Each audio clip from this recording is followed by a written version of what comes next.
Hello, my friends. Reports emerging from the Russian side regarding an alleged drone attack on one of the Russian presidential residences must be approached with strategic sobriety rather than Western media hysteria. At this stage, it remains unclear whether the incident occurred exactly as described, but what is clear is the asymmetry of outrage and selective blindness that defines Western reaction patterns. Ukraine absorbs drones and missiles into its capital city on a nightly basis. This is no secret. Kyiv has been under sustained aerial pressure for months, if not years. In that context, the suggestion that Ukraine would suddenly refrain from retaliatory or symbolic action, particularly at a moment when diplomatic maneuvering is ongoing, requires a level of naivete that does not survive contact with reality. At the same time, if Kyiv were indeed serious about closing in on a negotiated settlement, initiating an action that would inevitably be viewed in Moscow as reckless escalation would be strategically counterproductive. That contradiction alone explains why this incident is being fiercely contested in the information space. China's military drills around Taiwan have triggered predictable panic across what now styles itself as the collective West. Washington and Brussels issued ritual condemnations, portraying routine Chinese military activity as destabilizing aggression. What is carefully omitted from these statements is the causal chain. The United States authorized another $11 billion in military aid to Taiwan, its second such package under the current administration, prompting Beijing to demonstrate resolve in what it regards correctly as its own sovereign territory. The hypocrisy here is staggering. A state that has overseen the killing of fishermen in distant waters and engaged in open resource piracy now lectures China for conducting drills within its own strategic perimeter. Official U.S. policy still recognizes the one China principle. That principle apparently applies only when it does not interfere with arms sales and geopolitical pressure campaigns. Iran, meanwhile, has issued an unequivocal warning. Any attack by the United States or Israel will trigger immediate retaliation, not only from Tehran, but from its regional partners. This is not bluster. Israeli leadership has been pressing Washington relentlessly, arguing that Iran's ballistic missile production now constitutes a red line. Note the subtle but critical shift in narrative. The nuclear file alone no longer suffices to justify confrontation. The goalposts have moved to missiles, deterrence, and conventional capacity. This rhetorical escalation follows high-level meetings between Israeli leadership and Washington, during which the case for renewed strikes on Iran was forcefully presented. Tehran's response has been measured but firm. It does not seek escalation, but it will not absorb an attack without consequence. Any strategist with a basic understanding of regional dynamics knows that such a confrontation would not remain localized. Against this backdrop, Russia has formally placed its Oreshnik missile system on combat duty in Belarus. This is not a symbolic gesture. It is a calibrated signal. The question now circulating in Western intelligence circles is whether these systems would be employed in response to a provocation, such as an attempted strike on a Russian presidential residence. Russian officials have made it clear that any response to such an incident would not be diplomatic. Ukraine, for its part, denies responsibility outright, dismissing the story as fabrication. Yet the same 24-hour period saw a swarm of drones launched into the Moscow region, accompanied by temporary blackouts. Denial loses credibility when operational facts contradict narrative posture. Several non-Western states, India, Pakistan, and the UAE, issued statements condemning the alleged drone incident. Kyiv's response was not reflection but outrage, condemning those governments for acknowledging Moscow's claim at all. This reaction reveals Ukraine's growing diplomatic isolation outside the Western Bloc. An article published weeks earlier in a British newspaper detailed how the Russian president maintains multiple identical offices across the country to obscure his movements. The investigation noted that small environmental details, wall panels, thermostats, furniture placement were replicated precisely. The article also suggested that one particular residence was favored for extended stays. The timing of that publication and the subsequent alleged drone incident cannot be dismissed lightly. Whether coincidence or indirect confirmation, It underscores the degree to which information warfare and physical targeting now overlap. No one outside a narrow circle knows where the Russian president was at the time of the alleged incident. Logic suggests that the Kremlin remains the most secure location in the country. Assertions that the targeted residence doubles as a nuclear command node only reinforce the severity of the act being implied. An attack on the head of state is, by definition, an attack on the nuclear command authority of a nuclear-armed power. Western demands that Russia prove the incident occurred are disingenuous. Evidence, even if presented, would be dismissed. The more telling indicator is what Washington does not do. If the United States possessed proof that the incident was fabricated, such information would already have appeared through unofficial channels in major newspapers. Silence, in this case, is revealing. The notion that the Russian leadership would fabricate such an incident and then raise it directly with the U.S. president defies basic intelligence logic. Moscow understands perfectly well that Washington has the technical means to verify or refute such claims. Bluffing under those conditions would be irrational. Meanwhile, Ukrainian leadership now claims to be in discussions with Washington about the presence of Western troops on Ukrainian soil under the guise of security guarantees. This contradicts repeated statements from the United States that no such deployment will occur. European leaders, alarmed by the drone incident, are convening intelligence and security meetings in Kyiv to discuss contingencies should Russia respond militarily. Germany has openly begun preparing for a future conflict with Russia. New planning documents describe sabotage and cyber incidents as potential casus belli. Public addresses by German leadership emphasize that the United States is stepping back and that Europe must assume responsibility for its own defense. Hybrid attacks, broadly defined, are now being folded into formal military doctrine. This shift is mirrored at the EU level. Polling and media narratives now openly ask European citizens whether they are prepared to fight for EU borders. Military symbolism is everywhere. The structure of a supranational military force is being normalized despite public reluctance in many member states. When directives originate from Brussels, compliance has become the default. Border fortifications in the Baltic states illustrate this trajectory. Latvia has constructed extensive fencing. Lithuania is reportedly preparing to mine bridge crossings along its border. These actions are justified with claims that Russia covets Baltic resources. The paranoia would be comic if the consequences were not potentially catastrophic. Beyond Europe, regional shifts continue. The UAE is withdrawing remaining forces from Yemen following Saudi strikes, signaling a recalibration of its regional posture. In the United States, a massive fraud scandal involving child care funding has exposed systemic corruption amounting to billions of dollars, prompting temporary payment freezes and political infighting. Elsewhere, cultural erasure continues under the banner of de-Russification. Ukrainian authorities have removed the name of a globally renowned Russian composer from national institutions, framing it as a rejection of imperial legacy. Such acts do not isolate Russia. They isolate Ukraine from the broader cultural and historical fabric of Europe. The year closes in an atmosphere of strategic absurdity symbolized by bizarre political messaging, misrepresented imagery, and numerological speculation emanating from official channels in Washington. Confusion, not clarity, defines the Western information environment.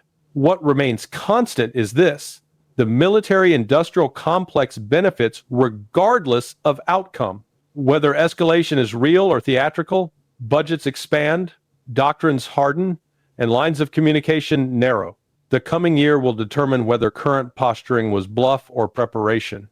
Either way, the trajectory is clear. The structures for confrontation are being assembled. The question is no longer whether the system is drifting toward conflict, but whether any actor still possesses the discipline to stop it. To understand where this conflict is heading, one must stop treating each incident as an isolated event and instead recognize the architecture being assembled beneath the surface. What we are witnessing is not a series of miscalculations. It is the construction of escalation pathways, deliberate, incremental, and deniable. The alleged drone incident near a Russian presidential residence is strategically significant not because of physical damage, but because of precedent. Once the threshold of targeting leadership-adjacent infrastructure is crossed, the conflict enters a qualitatively different phase. Western analysts often fail to grasp this because they project their own risk tolerance onto Moscow. That projection is fatally flawed. Russia's doctrine has always treated leadership security as inseparable from national survival. This is not ideological, it is structural. The Russian state was forged through repeated experiences of decapitation attempts, foreign intervention, and internal collapse. As a result, Moscow does not compartmentalize attacks on symbols of authority. It integrates them into a single escalation matrix that includes conventional, strategic, and nuclear dimensions. This is why dismissive Western rhetoric demanding proof misses the point entirely. Proof is irrelevant once intent is inferred. In intelligence analysis, intent is established through pattern recognition, not press conferences. And the pattern is clear. Increasingly bold Ukrainian actions, increasingly permissive Western silence, and increasingly explicit Russian warnings. The placement of advanced missile systems in Belarus must be read in this context. This is not about Ukraine alone. It is about reestablishing escalation dominance across the entire European theater. By positioning assets closer to NATO's logistical corridors, Russia is signaling that any attempt to widen the conflict will immediately place European infrastructure at risk. This is deterrence by proximity. Western planners understand this. Publicly, they deny it. Privately, they are recalculating timelines. That is why so much emphasis is now placed on hybrid threats, cyber incidents, and sabotage. These categories allow political leaders to lower the threshold for response without formally declaring war. It is a legal fiction designed to prepare populations psychologically while preserving diplomatic ambiguity. Germany's shift is particularly revealing. For decades, Berlin hid behind economic integration and American security guarantees. That era is over. What replaces it is not strategic autonomy, but strategic anxiety. Germany is being positioned as the logistical backbone of a future European war effort. Whether its population consents or not, the language of defensive preparation masks an offensive planning cycle that assumes Russia as the inevitable adversary. The Baltic states function as accelerants in this process. Their fortifications and rhetoric are not militarily decisive. They are politically catalytic. By portraying themselves as immediate targets, they force larger NATO states to commit in advance. This is alliance entrapment by design. Moscow sees this clearly and adjusts accordingly. Outside Europe, the same logic applies. The pressure campaign against Iran follows an identical structure, shifting red lines, expanding definitions of threat, and relentless media framing to normalize confrontation. Ballistic missiles replace nuclear enrichment as justification, not because missiles are new, but because the old narrative lost credibility. When one casus belli fails, another is manufactured. What ties these theaters together, Ukraine, Iran, Taiwan, is not ideology, but system maintenance.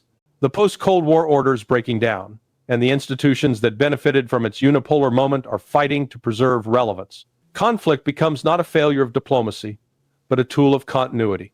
Russia, unlike its adversaries, is not improvising. It is consolidating. Economically, it has adapted to sanctions. Militarily, it has shifted to a war of attrition model that favors scale and depth. Politically, it has accepted long-term confrontation as the new normal. This is why attempts to surprise Moscow repeatedly fail. Russia is not waiting for peace. It is preparing for endurance. Ukraine, by contrast, is running out of strategic bandwidth. Its leadership oscillates between maximalist demands and tactical provocations, hoping to lock Western support into irreversible commitments. But this strategy carries enormous risk. Once Ukraine becomes a trigger rather than a cause, its agency disappears. It becomes terrain, not actor. The Western public is being conditioned slowly. Polls asking whether citizens are ready to fight are not informational. They are preparatory. Cultural erasures, symbolic purges, and moral absolutism serve the same function. They simplify the narrative until compromise becomes treason. This is how wars become inevitable, not through sudden decisions, but through the gradual elimination of alternatives. The critical question for 2026 is not whether escalation will occur, but where control will finally be lost. When deterrence collapses, it rarely does so symmetrically. One side misreads silence as weakness. The other interprets restraint as exhaustion.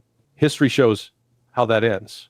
Russia's message, stripped of Western caricature, is consistent. Escalation will be answered, not managed.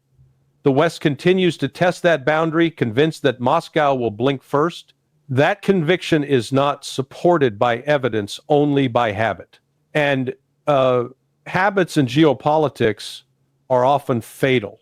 At this stage, it is no longer useful to ask whether Western leaders understand the risks they are running. The evidence suggests that many of them do understand, but believe the risks can be outsourced, deferred, or managed through narrative control. This belief is one of the most dangerous illusions in modern statecraft. The assumption underpinning Western escalation behavior is that Russia ultimately fears isolation more than it fears confrontation. That assumption was valid in the 1,990 seconds. It is catastrophically wrong today. Russia has already absorbed isolation, adapted to sanctions, and reorganized its economy and military planning around a permanent state of pressure. The West, by contrast, remains structurally dependent on stability while rhetorically glorifying disruption. This asymmetry defines the strategic imbalance. Every escalation ladder has rungs that cannot be skipped without consequence. Targeting leadership-adjacent sites, discussing boots on the ground, redefining cyber incidents as acts of war. These are not rhetorical flourishes. They are steps. Once taken, they compress decision time and reduce maneuver space. Crisis management becomes crisis acceleration. Western strategists continue to believe in escalation dominance because they confuse technological sophistication with strategic control. Precision weapons do not guarantee precision outcomes. Intelligence superiority does not guarantee predictability. Russia's approach accepts uncertainty as a feature, not a flaw. It designs doctrine around survivability under chaos, not optimization under ideal conditions. This is why Western talk of limited retaliation or calibrated responses rings hollow. Such concepts depend on a shared framework of restraint. That framework no longer exists. Moscow's calculus is shaped by existential thresholds, not reputational ones. Once those thresholds are crossed, proportionality becomes irrelevant. The discussion of nuclear command structures, whether explicit or implicit, is therefore not reckless speculation. It is the logical endpoint of current trajectories. In Russian doctrine, the line between conventional escalation and strategic deterrence is intentionally blurred. This ambiguity is not a bug. It is a deterrent mechanism designed to force adversaries to self-limit. The problem is that the West increasingly refuses to self-limit. Europe's role in this process is often misunderstood. Europe is not leading escalation, it is being positioned as the escalation space.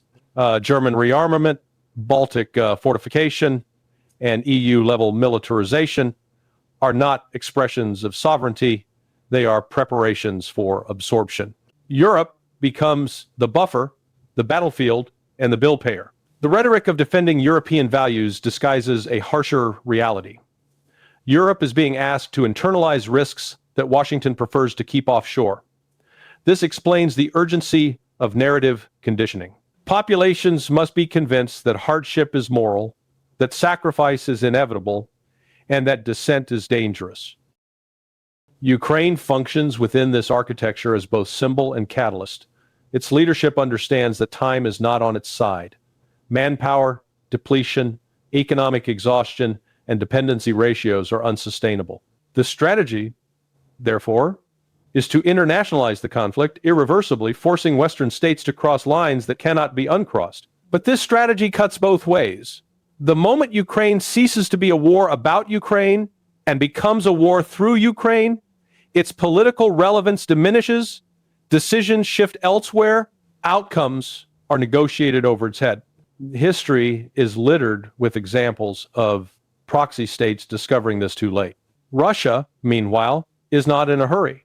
Time favors states that have adjusted expectations downward and resilience upward. Moscow has abandoned illusions of partnership with the West. What replaces them is a security model based on deterrence, depth, and denial. This model does not require victory in the Western sense. It requires survival on Russia's terms. Western societies, however, remain psychologically unprepared for prolonged confrontation. Their political systems are optimized for short cycles, emotional mobilization, and symbolic victories. Attrition warfare, whether military, economic, or informational, exposes these weaknesses relentlessly. This is why information control becomes central. Cultural purges, historical erasures, and moral absolutism are not side effects of war. They are prerequisites. They narrow permissible discourse until escalation becomes the only responsible option left. When debate ends, momentum takes over. The danger now is not miscalculation in the classic sense. It is automaticity. Systems are being wired to respond before humans fully assess. Doctrines are being updated to treat ambiguity as hostility. Political leaders are binding themselves rhetorically to outcomes they cannot control. Once this process reaches critical mass, restraint is no longer a choice, it is interpreted as defeat. Russia's leadership understands this dynamic. That is why its messaging, however blunt, remains consistent. It is not aimed at persuading Western publics. It is aimed at warning Western elites that certain lines, once crossed, will not be negotiated after the fact. The tragedy is that many in the West believe warnings are a form of weakness. History suggests the opposite. What lies ahead is not a single dramatic moment, but a narrowing corridor. Each step forward reduces the number of exits. When the corridor ends, events move very quickly. And when they do, explanations will come too late.